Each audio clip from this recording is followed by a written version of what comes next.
Good morning, students. I am R.K. Ranjan, and today I am going to start a new lesson of the class 7th science, and this lesson also belongs to NCERT book. So, and the name of the lesson is the nutrition in animals. So you are requested to just stay with me and focus on the learning of this very lesson. So you will learn a lot of things in this very lesson. Yes, friends. The first topic is the animal nutrition. जैसा कि आपको मालूम है कि growth के लिए, reproduction के लिए और प्रॉपर मूवमेंट के लिए या किसी भी बॉडी के फंक्शन के लिए एनिमल्स को भी प्लांट्स की तरह न्यूट्रिशंस की ज़रूरत होती है. लेकिन यहाँ सबसे बड़ी बात है कि एनिमल जो है एक प्रकार का हेट्रोट्रॉपिक एनिमल है, हेट्रोट्रॉप्स है. इसका मतलब यह है कि अपने फूड के लिए किसी दूसरे ऑर्गेनिज्म पे ये डिपेंड होते हैं. जैसे आपको प्लांट्स वगैरह पे हो गए या एनिमल्स वगैरह पे हो गए मीट या फ्लैश के रिक्वायरमेंट के लिए. अब क्या है कि एनिमल का जो न्यूट्रिशंस है ये डिपेंड करता है कि एनिमल को किस तरह के न्यूट्रिएंट्स की ज़रूरत होती है. तो आपको ये भी मालूम है कि एनिमल्स को भी जो है जनरली कार्बोहाइड्रेट एनर्जी के लिए, प्रोटीन बॉडी के बिल्डिंग के लिए, फैट्स मिनरल्स वगैरह जो होते हैं, फैट वगैरह उनके एमिनो एसिड वगैरह के सिंथेसिस के लिए ज़रूरी होता है. और उसी प्रकार से आप देखेंगे कि और जो है विटामिन्स वगैरह इनके बॉडी के को डिजीज से फाइट करने के लिए जो है बहुत ज़रूरी होता है.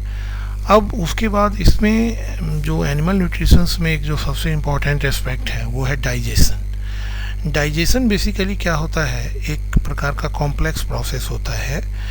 प्लांट में तो एक सिंपल प्रोसीजर के अंदर ये होता है, डायरेक्ट फोटोसिंथेसिस होता है और उससे फूड जो है प्लांट्स के पास आ जाते हैं. लेकिन यहाँ पर जो है आप देखेंगे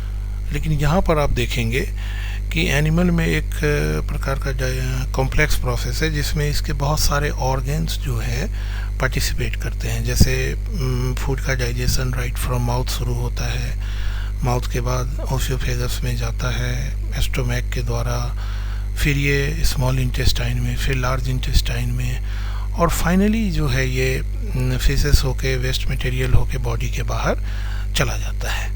तो ये जो सारी, और इसमें जो है ना फूड अपने फूड जो भी हम लेते हैं, जैसे रोटी हो गया, प्रोटीन, पनीर हो गया, मीट हो गया, एग हो गया, या और सारी भी जो डिशेस होती हैं वो बेसिकली अपने केमिकल कॉन्स्टिट्यूएंट्स में टूट जाते हैं और अपने इंग्रेडिएंट्स के अनुसार से बॉडी को न्यूट्रिएंट्स प्रोवाइड करते हैं. तो ये सब तो इम्पॉर्टेंट बातें हैं जो हम लोग आगे के वीडियोज़ में देखेंगे. पहले हम लोग ज़रा यहाँ देखें कि different way of taking food, ये आपकी बुक्स में भी है और ये आपके लिए बहुत ज़रूरी है. जैसे देखिए एक तरफ जो है आपके यहाँ लिखा हुआ है name of animals, kind of food, mode of feeding.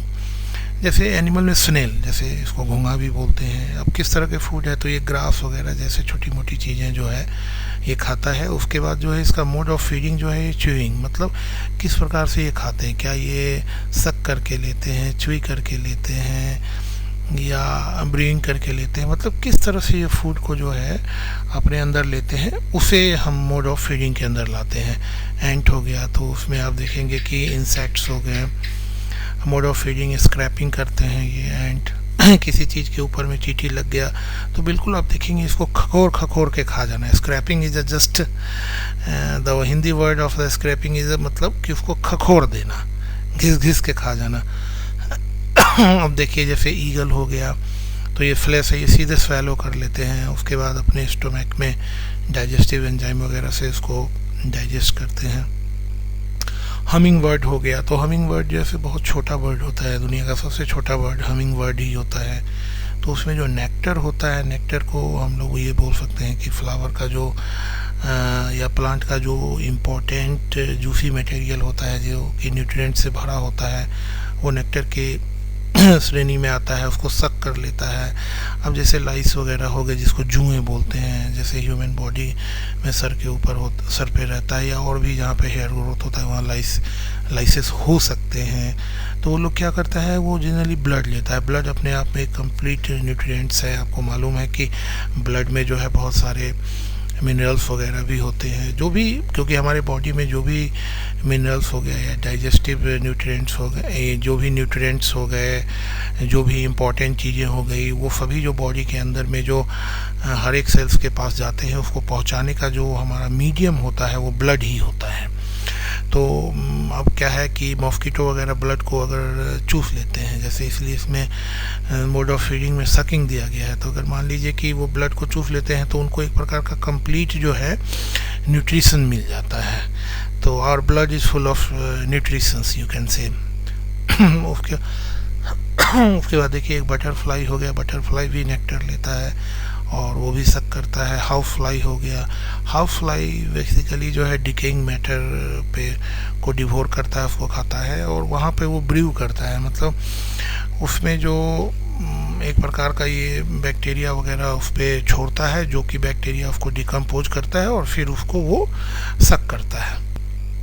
अब आप देखिए इस पिक्चर के द्वारा बहुत सारे आपके अलग अलग जो हैं बच्चों एनिमल्स को दिखाए गए हैं। जैसे आपने फर्स्ट इमेज में देखिए स्नेल है, अगर आप दूसरी इमेज में देखना चाहते हैं जो ठीक हम स्नेल के राइट हैंड साइड को है, तो आप वहाँ एक चींटी देख सकते हैं एंट, और उसी के राइट हैंड साइड में आप ईगल देख सकते हैं। फिर आप देखिए बहुत प्यारा छोटा सा हमिंग बर्ड है जो एक फ्लावर के मिडिल पार्ट से नेक्टर को सक कर रहा है।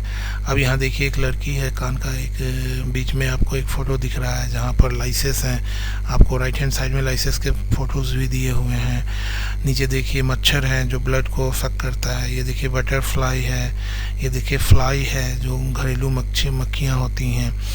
तो ये सभी एक प्रकार के जो हैं स्पीसीज ही हैं, और ये जो है किस प्रकार से अभी प्राइमरी लेवल पे आप देखेंगे कि किस प्रकार से ये न्यूट्रिशंस लेते हैं, कि इनका मोड क्या होता है अपने फूड मटेरियल को अपने अंदर में लेने का, वो अभी हमने चर्चा किया है। अब ज़रा देखिए नेक्स्ट में, ये देखिए अब यहाँ का सबसे इम्पॉर्टेंट पार्ट्स है वो है डाइजेशन इन ह्यूमंस। अब डाइजेशन इन ह्यूमंस एक इतना इम्पॉर्टेंट पार्ट है जिसको कि इग्नोर नहीं किया जा सकता है, और बेसिकली हमारे जीवन से जुड़ा हुआ है। तो हमें यही मेन चीज़ इस लेसन में पढ़ना था बच्चों।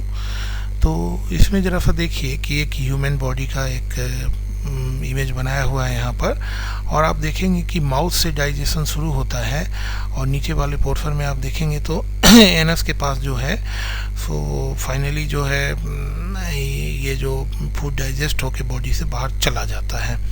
तो आप देखिए कि ऊपर में माउथ जो है, माउथ में फूड को लिया जा रहा है और वहीं पर टीथ वगैरह की मदद से फूड की च्यूइंग की जाती है।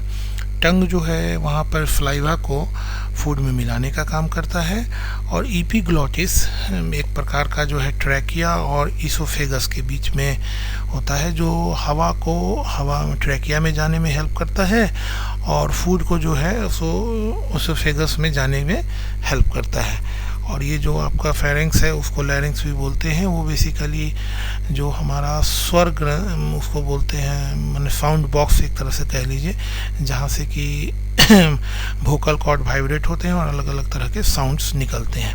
उसके बाद आ गया फूड स्टोमैक में, स्टोमैक से फिर वो जर्नी करते हुए डियोडेनम में गया। डियोडेनम इस पिक्चर में नहीं दिखा रहा है, लेकिन डियोडेनम की स्थिति जस्ट जो है स्टोमैक के आगे होता है, और वहीं पे गॉल ब्लैडर से लीवर जो है बाइल जिसको प्रोड्यूस करता है गॉल ब्लैडर में होता है, और वो गॉल ब्लैडर से जूस जो है सीधे डियोडेनम में आता है। उसके बाद आप देखिए फिर उसके बाद पेनक्रियाज है। पेनक्रियाज में ही बच्चों एक प्रकार का ग्रुप ऑफ सेल्स पाया जाता है, अल्फा एंड बीटा सेल्स, जो कि इंसुलिन हार्मोन्स को प्रोड्यूस करता है। उसके बाद देखिए बच्चों लार्ज इंटेस्टाइन में, स्मॉल इंटेस्टाइन में आ गया। स्मॉल इंटेस्टाइन में फूड का कंप्लीट डाइजेशन हो जाता है, वहीं पे विलाई होती है, विली जो कि स्मॉल फिंगर लाइक प्रोजेक्शन होता है, जो कि ब्लड को जो कि फूड के जितने भी इंग्रेडिएंट्स हैं उनको सक कर लेता है।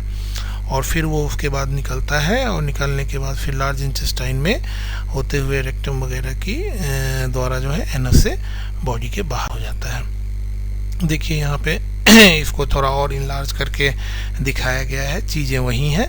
तो बच्चों आपसे मतलब एक प्रकार का सजेशन है कि रियली में आप अगर डाइजेस्टिव सिस्टम को समझना चाहते हैं तो प्लीज़ आप इस इमेज को जो है अपने क्लास वर्क कॉपी में वीडियो को पॉज कर लीजिए और अपने क्लास वर्क कॉपी में इसको प्लीज़ ड्रॉ कर लीजिए। It's a very important by the examination point of view, और परीक्षा वगैरह में भी इस तरह के इससे सवाल वगैरह पूछे जाते हैं।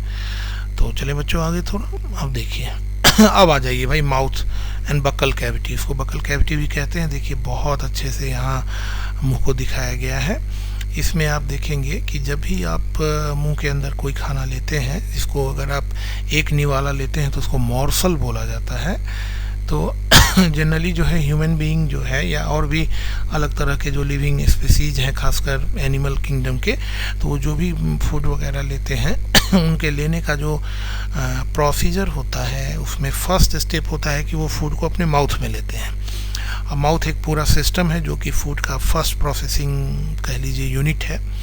तो इसमें सबसे पहले है क्या कि जैसे ही आप मुंह के थ्रू खाना लेते हैं तो this process is called ingestion, okay, INGESTION। अब माउथ जो है क्या करता है कि अपने टीथ की मदद से उस फूड को च्यू कर देता है, और च्यूइंग करने के बाद जो है सो फूड में आपको फ्लेवरी ग्लैंड होता है, उससे फ्लाइवा निकलता है, और फ्लाइवा निकलने के बाद उसको फूड को पूरी तरह से उसमें मिक्सअप कर देता है। ठीक है, तो फ्लाइवा में बेसिकली एक प्रकार का एंजाइम होता है जिसको टाइलिन बोलते हैं, वो आगे के क्लासेस में आप लोग पढ़ेंगे। तो वो फ्लाइवा जो है जो भी स्टार्च वगैरह होता है उसको कार्बोहाइड्रेट में बदल देते हैं। यहाँ शुगर लिखा हुआ है लेकिन कार्बोहाइड्रेट को एक तरह से शुगर भी बोलते हैं। तो उसको कार्बोहाइड्रेट में बदल देते हैं और उसको फिर फर्दर जो है कह लीजिए डाइजेशन के लिए उसको आगे की ओर प्रोसीड कर देते हैं, जो हमारे फूड पाइप की मदद से स्टोमैक तक चला जाता है। और टंग जो है बच्चों वो बेसिकली जो है फूड में फ्लाइवा को प्रॉपरली मिक्स करने में हेल्प करता है। अब हम लोग बच्चों देखिए ये बड़ा ही इम्पोर्टेंट है, आप सारे बच्चे इसको जो है नोट डाउन करेंगे और अपनी कॉपी में भी बढ़िया से बनाएंगे। आप देखिए यहाँ पर कि टंग क्या है। टंग एक बहुत इम्पोर्टेंट ऑर्गन है हमारे बकल कैविटी का, हमारे मुंह का, और इसी के कारण से हम कोई शब्द अच्छे से उच्चारण कर पाते हैं, बोल पाते हैं। तो अब आप यहाँ देखिए taste area on the human tongue. अब देखिए जो पीछे वाला एरिया है जैसे जीभ है, जीभ का आगे वाला एरिया जो है जो जिसमें 1 नंबर शो किया जा रहा है, वहाँ से आपको स्वीट टेस्ट का होता है।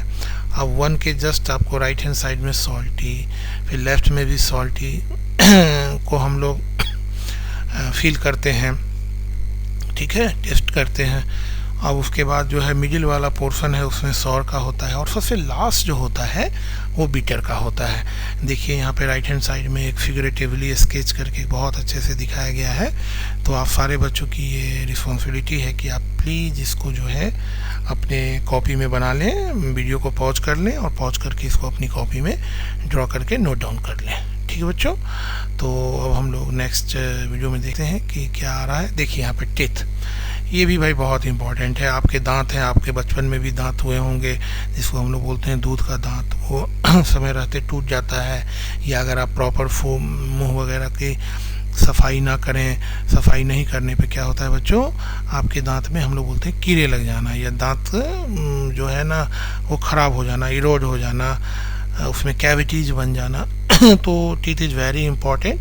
एक प्रकार से टीथ जो है वो हमारे माउथ का जो है ना मिक्सर ग्राइंडर है। अब ये मिक्सर ग्राइंडर की क्या बात है, अब देखिए खाना जैसे आप बिस्किट ही खा रहे हैं कितना कड़ा होता है, बट टीथ उसको क्रश कर देता है। आप रोटी लेते हैं, रोटी को भी क्रश कर देता है। अगर आप चावल खाते हैं तो चावल वगैरह को भी देखते हैं बिल्कुल ग्राइंड कर देता है, पीस देता है। तो टीथ के भी अलग अलग साइज है, जिस प्रकार से आपके अलग अलग फूड होते हैं उसी प्रकार से टीथ के भी अलग अलग टाइप होते हैं, ताकि वो हर तरह के फूड को वो प्रॉपरली प्रोसेस कर सके।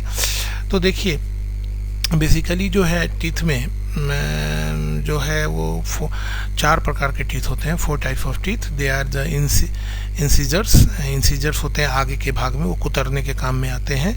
दूसरा केनाइन, जो ठीक अपने दांत के आगे वाले भाग के ठीक पीछे, वो आपको मैं बता दूं कि एक नुकीला टाइप का होता है। बेसिकली वो टीयरिंग पार्ट के लिए होता है। जैसे मान लीजिए किसी चीज़ को आप फाड़ना चाहते हैं, काटना चाहते हैं, तो उसके लिए इंसीजर का ही हम लोग, ये इंसीजर बोलते हैं, केनाइन का ही इस्तेमाल करते हैं।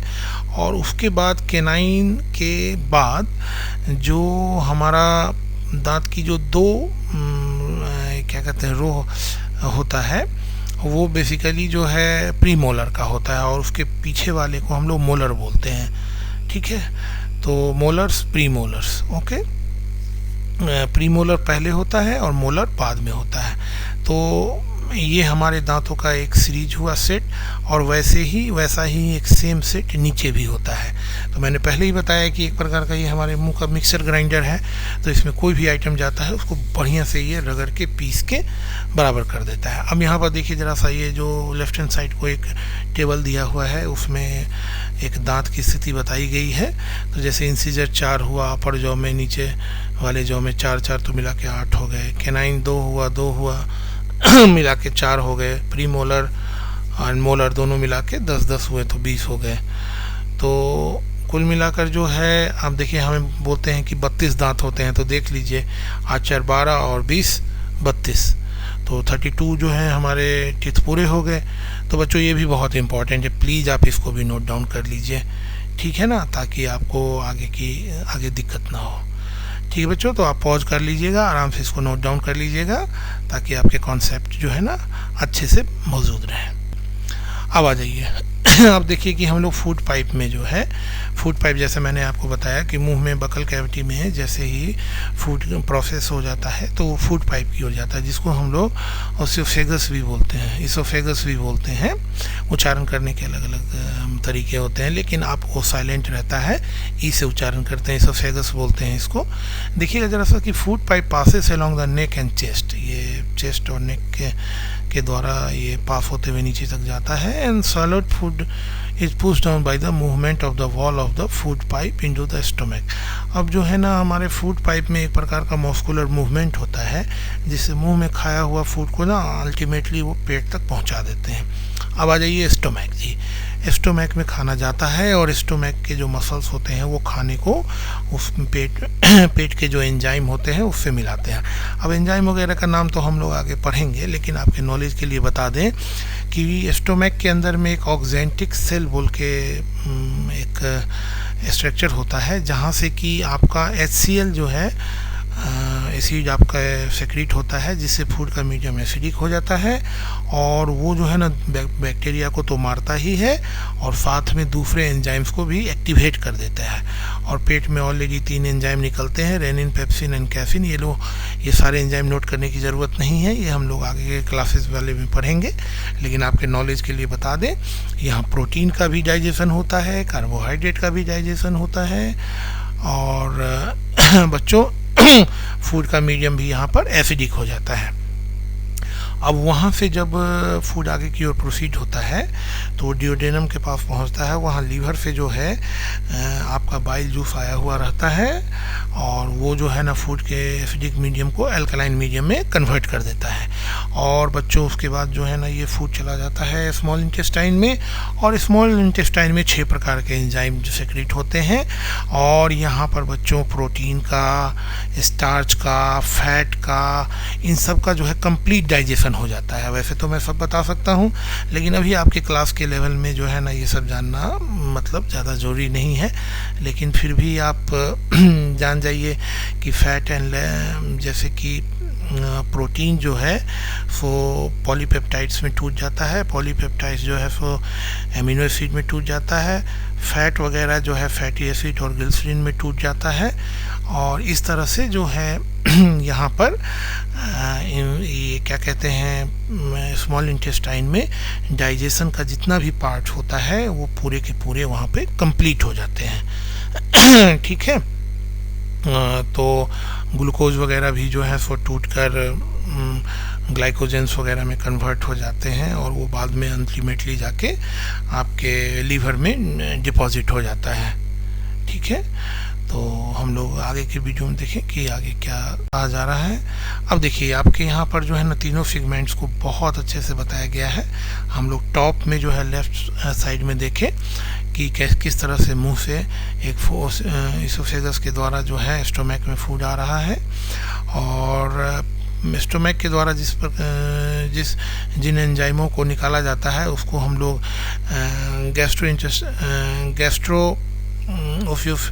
ओफियोफेगल जंक्शन बोलते हैं। वो पॉइंट जहाँ पर स्टोमक और इसोफेगस जुड़ता है, और जो पेट के द्वारा जिस प्रकार के एंजाइम्स निकाले जाते हैं स्टोमक के द्वारा उसको गैस्ट्रोइंटेस्टाइनल जूस भी बोलते हैं।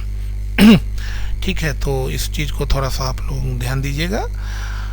और यहाँ पे मैं एक बात और बताना चाहूँगा आपको, जैसे देखिए उसके बाद नीचे जो है बाइल जूस आ गया, वो गॉल ब्लैडर में होता है, और वहाँ से आपको पहले भी बताया था मैंने कि फूड के जो एसिडिक मीडियम होता है उसको बेसिक में कन्वर्ट कर देता है। यहाँ जो हमारे राइट हैंड साइड में है वो बेसिकली पेट का एक पूरा सीन जो है विदाउट स्टोमक दिखाया गया है, जिसमें जो ऊपर मोटा सा बड़ा वाला जो आंत है वो बेसिकली लार्ज इंटेस्टाइन है, और बीच वाले जो हैं इंटेस्टाइन वो स्मॉल इंटेस्टाइन की श्रेणी में आते हैं।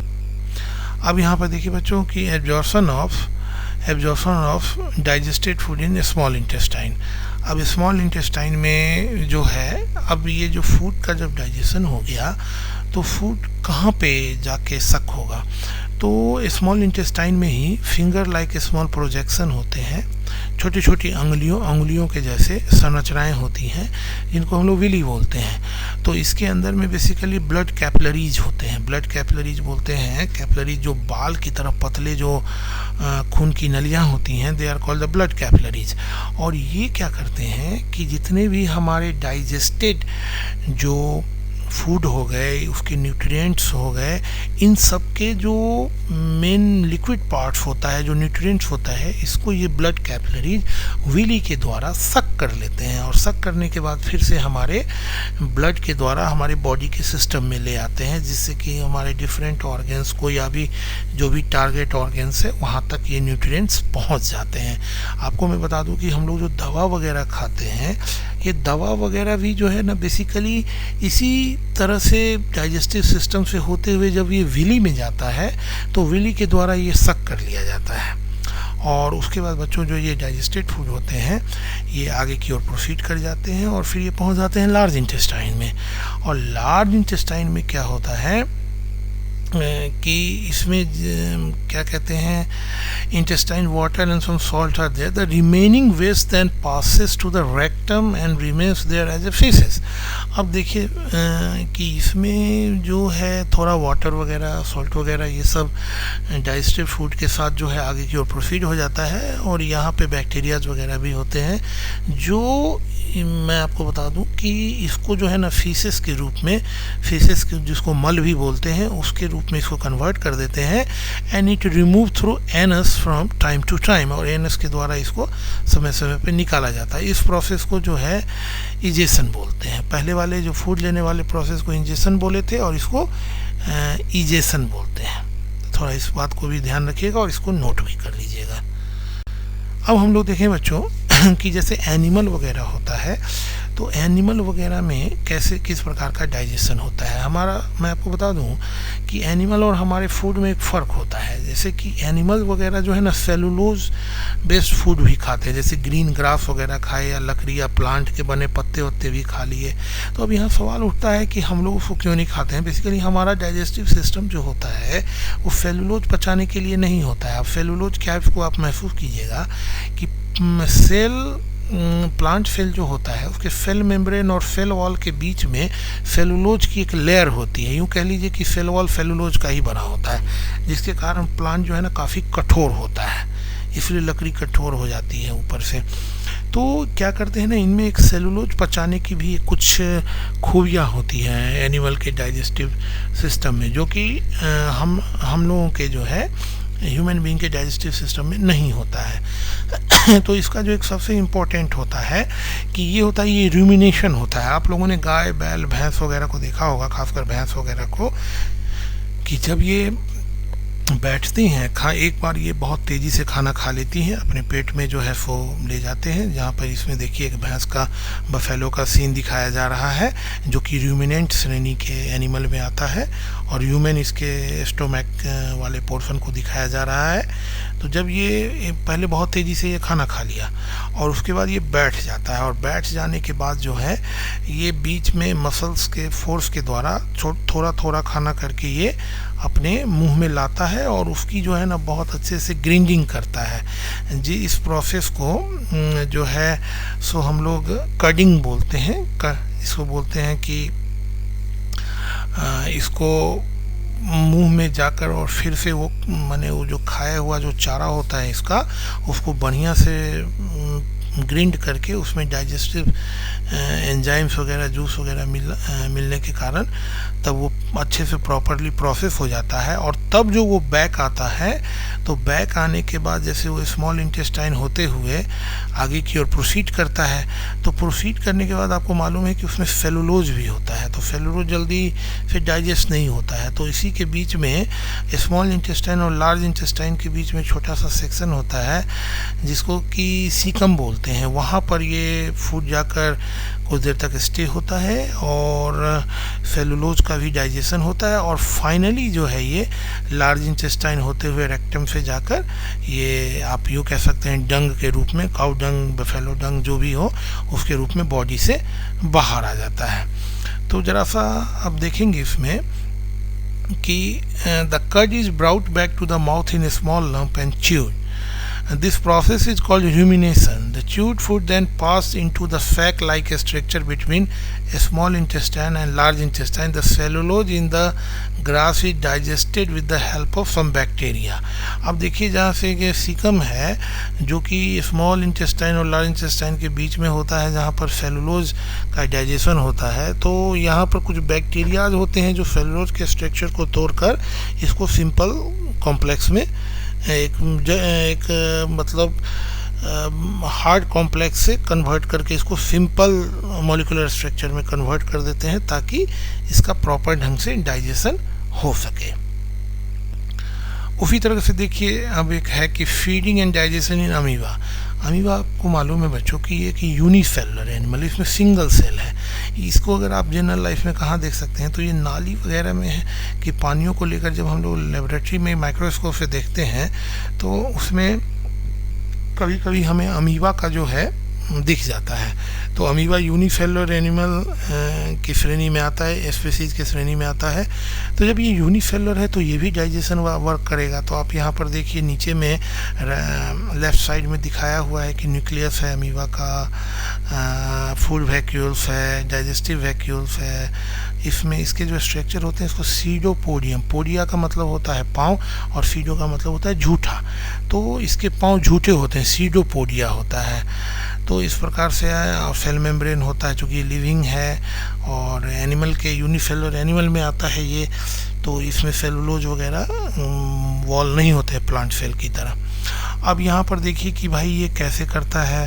अगर हम यहाँ पे डाइजेशन की बात करें तो सबसे पहले जैसे इसको कोई फूड पार्टिकल्स मिलेगा तो ये अपने सीडोपोडिया को आगे से बढ़ाकर उस फूड पार्टिकल्स को घेर लेता है, और घेरने के बाद वो ज्वाइन कर लेता है आगे से, और बाद में एक वैक्यूल्स बनाकर जो है उस फूड मटेरियल को चारों ओर से घेरा लगा देता है। इस प्रोसेस को यहाँ इजेशन बोलते हैं, और इजेशन के बाद फिर इसका डाइजेशन शुरू हो जाता है, और डाइजेशन शुरू हो जाने के बाद जो है सो आप देखेंगे कि ये अमीबा जो है एंजाइम वगैरह सेक्रेट करता है और फूड के पार्टिकल को डाइजेस्ट कर लेता है। डाइजेस्ट करके फिर जो है बॉडी से वो जो आपका जो वेस्ट मटेरियल है उसको ये बाहर भी उसी तरह से वैक्यूल्स की मदद से ये बाहर निकाल देता है। वैक्यूल्स जो होता है अमीबा के अंदर वो बेसिकली वैक्यूल्स जो होता है ये अमीबा के अंदर जो है ट्रांसपोर्टेशन का काम करता है।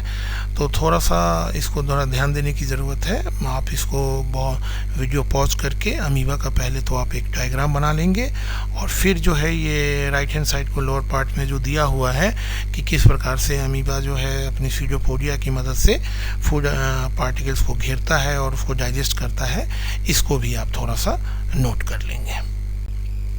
अब देखिए बच्चों, इसमें कुछ एक्टिविटीज़ हैं जो आपको करने हैं।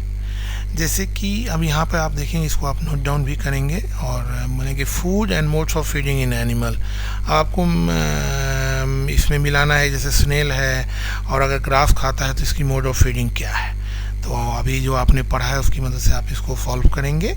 तो this is the activity number 1 for you, and this is activity number 2 for you, to observe the types and number of teeth. अब जैसे मान लीजिए इंसीजर आपके कितने हैं, केनाइन कितने हैं, प्री मोलर मोलर्स कितने हैं, गिनिए और प्रॉपर लिखिए। बिल्कुल अपने कॉपी में भी इसको नोट डाउन आप करेंगे, and this is sort of assignment for you. अब आप देखिए, जैसे कि effect of saliva on starch. अब बताया जा रहा है कि मान लीजिए आपके मुंह का जो सलाइवा है वो स्टार्च पर क्या इफ़ेक्ट करता है। तो बड़ा ही अच्छा सा एक एक्सपेरिमेंट है। मैं ज़रा 2 मिनट में आप इसको बता दूं ताकि पूरे की पूरे मैटर्स को आप समझ जाएं। कि टेक 2 टेस्ट ट्यूब, ठीक है, 2 टेस्ट ट्यूब लीजिए। In 1 test tube put some boiled rice. एक में तो आप सीधा उबला हुआ चावल रख दीजिए, और दूसरा टेस्ट ट्यूब जो है उसको 3-5 मिनट चावल को चबा के और फिर उसमें रख दीजिए ताकि आपका सलाइवा उसमें मिल जाए। अब क्या करिए कि उसमें कुछ पानी मिला दीजिए दोनों टेस्ट ट्यूब में, और 2-2, 3-3 ड्रॉप जो है ना आयोडीन का सॉल्यूशन डाल दीजिए। तो आप देखेंगे कि जो राइस उबाल के डाला हुआ था, चबाया हुआ नहीं था, वो तो ब्लू ब्लैक में कन्वर्ट हो जाता है, लेकिन जो आपने चबा के राइस दिया था उसमें कोई परिवर्तन नहीं आता है। तो इसके पीछे कारण क्या है कि आपको मालूम है कि जहाँ स्टार्च होता है ना, तो स्टार्च जब आयोडीन के साथ रिएक्शन करता है तो ब्लू ब्लैक कलर कन्वर्ट कर देता है। चूँकि क्या हुआ था कि चावल को चबाने के कारण आपका सलाइवा ने जो है स्टार्च को ग्लूकोज में कन्वर्ट कर दिया था। तो स्टार्च तो रहा नहीं, अब वो तो ग्लूकोज हो गया। तो जब ग्लूकोज हो गया तो आयोडीन के साथ रिएक्शन नहीं किया। तो it's a very important activity. तो बच्चों आप इसको अच्छे से नोट डाउन कर लीजिएगा। और बच्चों आज के लिए बस इतना ही। ये पूरा लेसन एक तरह से कंप्लीट हो गया। आप इसको बार बार जो है ना वीडियो को रिवाइंड करके देखिएगा, और इसमें अगर कोई टॉपिक समझ में नहीं आता है तो you please ask to me, and I will always remain in contact with you for solving your problem. Okay, so and making you to understand this lesson very well. तो सभी बच्चों को धन्यवाद। Thank you to all of you for your patienceful watching. Thank you.